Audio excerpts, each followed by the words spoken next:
So let's see what is going on. I see a lot of movement around you. These two are movement. In particular, this is physical movement. This can be a car, this can be a house. Some of you may be going on a holiday that involves a car and a house. Some of you may be looking at a new house or a new car. Some of you may be moving to a place that offers a better energy. There's a little bit of something going on in the background here with the 3 of Swords and the 8 of Swords.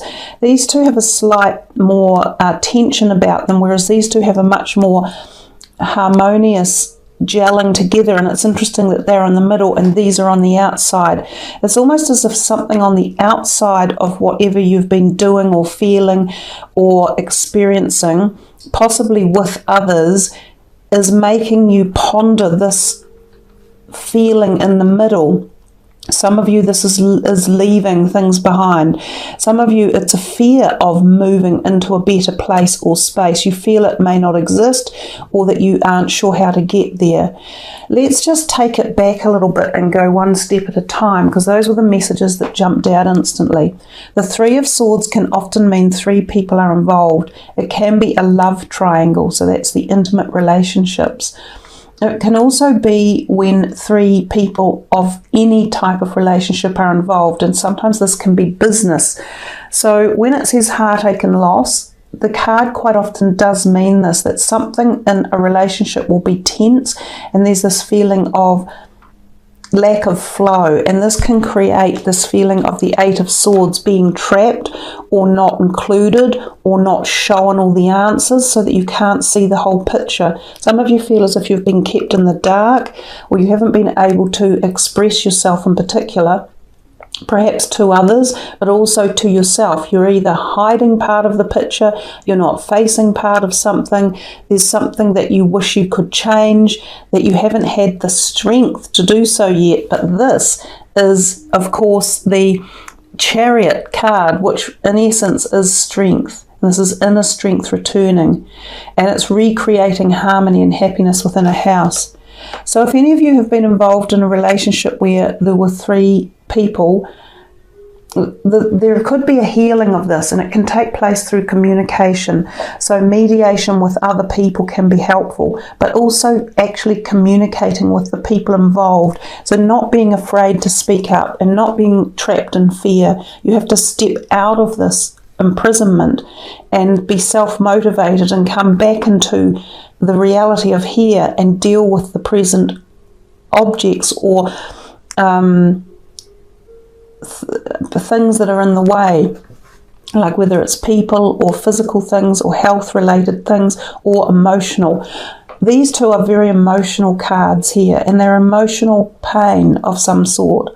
Now, this can also be physical pain, and it can be physical heart pain. This could be your own heart or an area of that part of the body. So the chest type area, and it can be lungs, it can be women's breasts. So having a mammogram is a good idea for some of you. Also having a heart health checkup, getting your diet re-established. She's also, her heart is down here in the stomach area, which is not where it's meant to be. It's meant to be up here. So I sometimes think of this part of the body may have some sort of disorder as well that needs re-acclimatizing or needs some sort of balance bringing back in. And it may be tied to a heart emotional trauma that has come through into this part of the body and created some sort of itis. And itis is inflammation. So it could be colitis or inflamed, like a hepatitis or colitis or colonitis or appendicitis. Some things like that can often be associated with our emotional state of our health, because emotions play a very big part in the physical role that our body ends up in. For some of you, if it's not your heart health or your body health, then it may be the health of someone close to you, either an older relative or a partner, and they may need support and help, and you may be finding this quite difficult at this time or time consuming. Some of you may have recently lost someone very close to you from a heart related or a chest related disorder. If it is an emotional thing and we're talking about relationships that you would like to have healed, then apply the use of communication, because it can be very worthy in this instance when this card turns up. At other times, this is about letting go and letting the situation move on. Whatever the relationship was with you and this other person or other people, then parts of it have served their purpose, and it's a time to move on to better things. And that's where these two come into play. The Triumph card is exactly that. This is regaining some sort of feeling of strength, of inner dominion, of ploughing forward, of moving ahead. So if you've been stuck in a glitch or stuck in a rut of some sort, emotional rut or physical rut or relationship rut, these two cards bode very, very well for positivity and moving forward out of a rut. And the rut could have had self-inflicted fears involved in it, like your own self-torment about what's going on with this other person, or what are they seeing or doing, or who are they reacting with, or why am I feeling this way? Why am I worried about things? And it doesn't just have to be personal relationships. This could be business relationships as well. You might have been thinking, I can't seem to make this work. This business isn't tying together, or I haven't got the commitment, or I haven't got the energy, or I haven't got the health at the moment to push. But something's changing in the middle. It's coming back to some sort of ebb and flow of more positive energies. There's a surgence or a resurgence of some vitality or energy that's coming from within. Now, there's something that came to me earlier, and it was the words deep focus. So somehow you need to apply deep focus to something in your life that is requiring either an answer or an input from yourself. And it might be regards this inner power returning of the Chariot energy. It might be regards moving, shifting, taking on a new job, having a new car as part of the job, travel as part of this whole package or journey as well. The foundations and achievements, a lovely word for the card. It also bodes very well for happy families or a happy home environment. So if some of you have had an unhappy home, whether it be a physical problem with the house that needed fixing, or has had stress issues in the property, this could be clearing. It could be you could have been on a ley line, you could have had karmic issues that could be about to be lifted one way or another.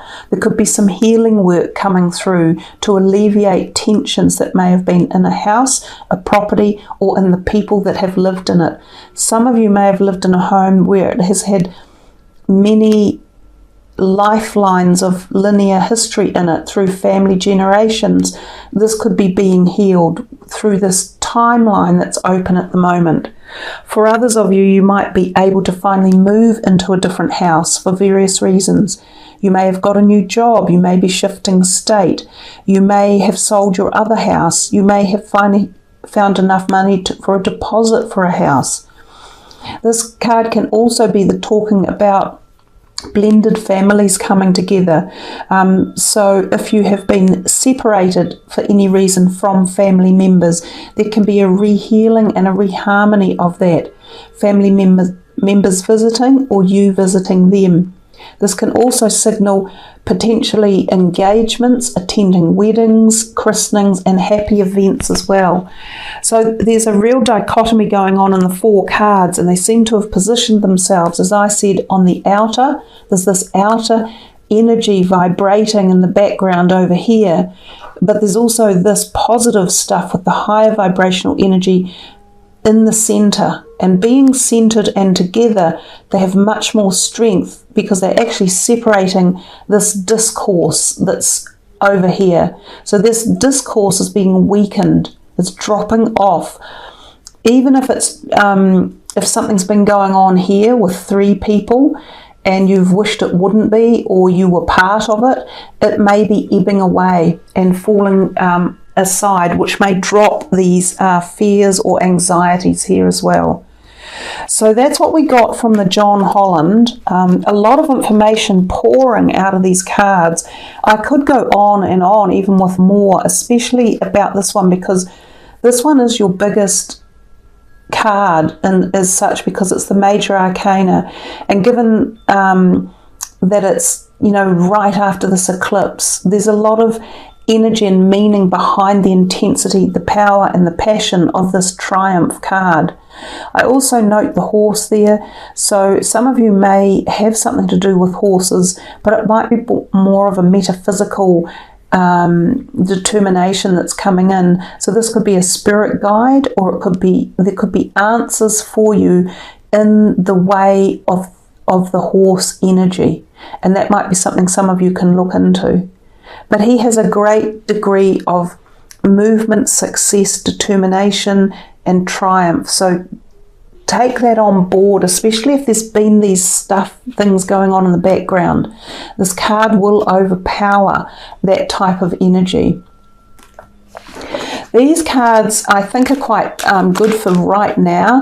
They're quite pertinent. They are numerology cards. So we will just see what comes for Pisces for this numerology deck for February. And we will see kind of what messages pop out with them as well. There's a couple jumping out. I'm not going to turn them over yet. I'm going to make you wait. Okay, this is for Pisces. Have you got any more numerology cards for them? Oh, there we are. Effort. And I think we could see a little bit of effort was required. I perhaps shouldn't have turned them back over. I think we could see a little bit of effort was required, especially around these two, the 3 and the 8. You know, but as I said to you, I feel as though the effort that you're putting into it will come out through a positive emanation in the Triumph card. And you know, this beautiful yellow permeating in the background is also the yellow of this card. And this is number 13, so it's number 4. So you've got 2 4s at the moment. And it's saying to make sure that you maintain effort. You remember how I said before there was a message that came to me about deep focus? So something in your life really is requiring some effort and some deep focus for you at this junction point at the beginning of this brand new decade. And I think it's really worth tapping into seeing what is it in my life that I need to focus, deep focus on, because the deeper you go, especially through meditation and exploration and with applied effort, the more triumph you will make and the more success you will have. So let's see what these other 2 are that were sitting down here. Teaching and learning, 57. 5 and 7 is 13, and so another 4. So now we've got 3 4s, and of course we've got an 8 in here as well, and we've got another 3. So we've got a lot of repetitive energies of the 3s and the 4s coming through. The 3 is the Trinity number, so there is a Trinity aspect involved in here, and it is teachings.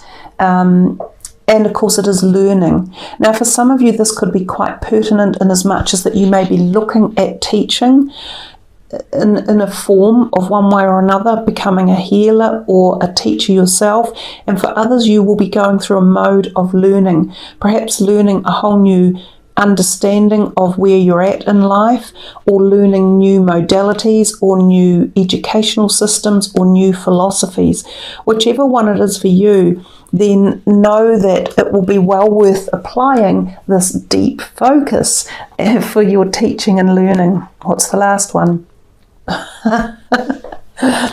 Here, so 33, more of the 3s and more of the 4s, so lots of 3s showing through. And I did tell you a little bit earlier about the power of communication. So communication is obviously going to be quite supportive for you, but I also think it could be how you go through quite a lot of your teaching and learning. Whether you are teaching others, which is via communication, or you are learning it's also via communication, because communication is both written and verbal, and it's also listening and speaking and being heard and hearing. So a lot of stuff just tying in, going around in circles now at this point with the cards that have turned up. So I think we will move to the last deck, which is this deck of cards by Nari Anastasia, who is an Australian. And we will just see what comes out here for you guys. These are very deep spiritual messages, so they could take a little bit of time to focus into and to sit with, just quietly and meditate upon. This is for Pisces, so what would you like them to be focusing on? And I think 1 is enough for the reading. Let go, and it's number 19. So what I will do for you is I will focus that card in, and then I will read to you from the book, because the words are very powerful in their own way. It is time to relinquish your need for control and let the leaves fall as they may. If you have drawn this card, it is time to relinquish your need for control and release your tight grip on how you think the world and everyone in it should be. Letting go is an emotional, spiritual, physical, and mental process of releasing yourself to the universal spirit of love. It's giving up your need to control the outcome of every situation and the control of the people you hold most dear. This period can be challenging in many ways, and Spirit asks you to have faith. Have faith that the universe will guide you and send forth the outcomes that are needed for your journey. We understand that you have been this way for a long time, and this need for control stems from your youth, when hurt, disorder, and instability was felt. Spirit understands your need for caution, but holding on and controlling every aspect of your life is taking its toll. Hanging on so tightly does not bring the outcomes you desire. Instead, it serves to repel all that you cling so tight to. Your soul longs to be free and dance through the winds of change. If you deny this part of you, the freedom to play, the universe will send the right situation or person to help unlock that free-spirited child in you. This may come at a time not suited to your plans and may leave you feeling vulnerable and confused. Dear one, it is time. It is time to let go. Letting go of your need to control will set you and others free. And there's a mantra that you can use for this. It is, Great Spirit, please give me the strength to let go all that I cling to. Divinely guide my thoughts, words, and actions with love and understanding. And the associated chakra is the solar plexus. So there we are, Pisceans. It's a great time to let go as we embark on this brand new journey of a decade. Let go of the past decade, of the teens, of the 2010s to 19s. Let go of that energy. It is hard for a lot of us as we embark into the unknown and into these surging, fast-paced 20s. But hold nothing in fear, hold it rather in the energy and the pulse of love, and know that the universe does have control, and have faith in that walking through the doorway energy and dropping off that which doesn't suit you anymore, whatever that may be for you personally.